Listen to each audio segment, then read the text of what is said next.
অবস্থা?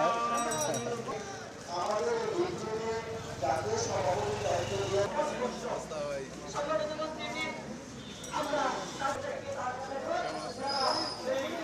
আমরা প্রচার প্রচারণা শুরু করেছি। আলহামদুলিল্লাহ জনগণের মধ্যে একটা সাড়া আমরা পাচ্ছি এটা যে জনগণ এখন চিন্তা করছে যে সব দল দেখা শেষ, দাঁড়িপাল্লার বাংলাদেশ এই স্লোগানের ভিত্তিতে মানুষ মানে আসলে দাঁড়িপাল্লাকেই পছন্দ করতে চাচ্ছে। কারণ সবার কাছেই তারা প্রতারিত হয়েছে। এটাই জনগণ বলে যে আমরা সবাইকে ভোট দিয়েছি, দাঁড়িপাল্লা শুধুমাত্র এখনও বাকি আছে, আমরা তাদেরকে পরীক্ষা করতে চাই একবার অন্তত। এটা তাদের চয়েস দাঁড়িপাল্লা।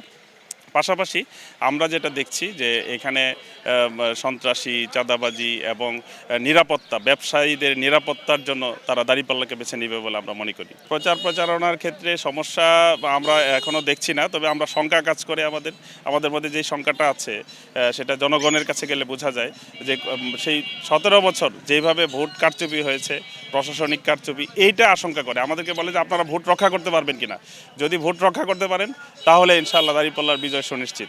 এটা হচ্ছে তাদের আশঙ্কার জায়গা। এবং কিছু কিছু আমরা খবর পাচ্ছি যে এরকম কিছু কিছু জায়গায় তারা কেন্দ্র ব্লক দিবে অথবা ভোট কারচুপি করবে, এই রকমের ষড়যন্ত্রের কথা শোনা যায় লোকমুখে।